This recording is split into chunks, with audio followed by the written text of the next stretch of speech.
उत्पत्ति अध्याय 22। अब्राहम की परीक्षा। इन बातों के पश्चात ऐसा हुआ कि परमेश्वर ने अब्राहम से यह कहकर उसकी परीक्षा की, हे अब्राहम।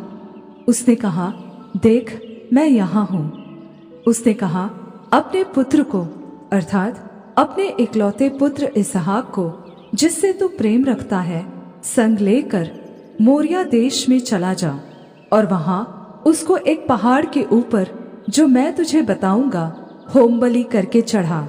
अतः अब्राहम सवेरे तड़के उठा और अपने गधे पर काठी कसकर अपने 2 सेवक और अपने पुत्र इसहाक को संग लिया और होम बलि के लिए लकड़ी चीर ली। तब निकलकर उस स्थान की ओर चला जिसकी चर्चा परमेश्वर ने उससे की थी। तीसरे दिन अब्राहम ने आंखें उठाकर उस स्थान को दूर से देखा और उसने अपने सेवकों से कहा, गधे के पास यहीं ठहरे रहो। यह लड़का और मैं वहां तक जाकर और दंडवत करके फिर तुम्हारे पास लौट आएंगे। तब अब्राहम ने होमबलि की लकड़ी ले अपने पुत्र इसहाक पर लादी और आग और छुरी को अपने हाथ में लिया और वे दोनों एक साथ चल पड़े। इसहाक ने अपने पिता अब्राहम से कहा, हे मेरे पिता। उसने कहा, हे मेरे पुत्र हूँ। उसने कहा, उस लड़के पर हाथ मत बढ़ा और न उसे कुछ कर, क्योंकि तूने जो मुझसे अपने पुत्र वरन अपने इकलौते पुत्र को भी नहीं रख छोड़ा, इससे मैं अब जान गया कि तू परमेश्वर का भय मानता है। तब अब्राहम ने आंखें उठाई और क्या देखा कि उसके पीछे एक मेढ़ा अपने सींगों से एक झाड़ी में फंसा हुआ है। अतः अब्राहम ने जाकर उस मेढ़े को लिया और अपने पुत्र के स्थान पर होमबलि करके चढ़ाया। अब्राहम ने उस स्थान का नाम यहोवा यिरे रखा। इसके अनुसार आज तक भी कहा जाता है, यहोवा के पहाड़ पर प्रदान किया जाएगा।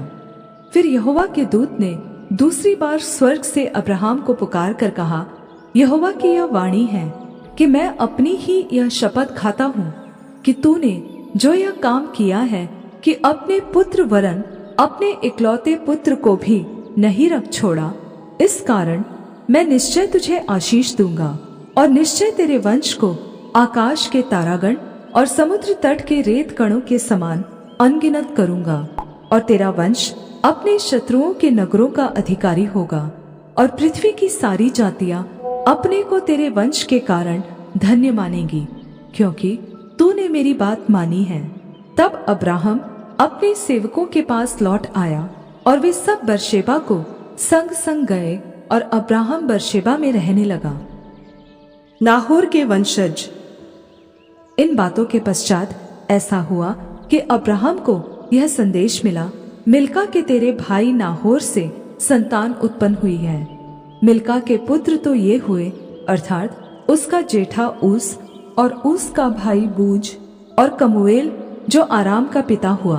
फिर केसेद, हजो, पिल्दाश, यिदलाब और बतूएल। इन 8 को मिल्का ने अब्राहम के भाई नाहोर के द्वारा जन्म दिया और बतूएल से रिबका उत्पन्न हुई। फिर नाहोर के रूमा नामक एक रखैल भी थी, जिससे तेबा, गहम, तहश और माका उत्पन्न हुए।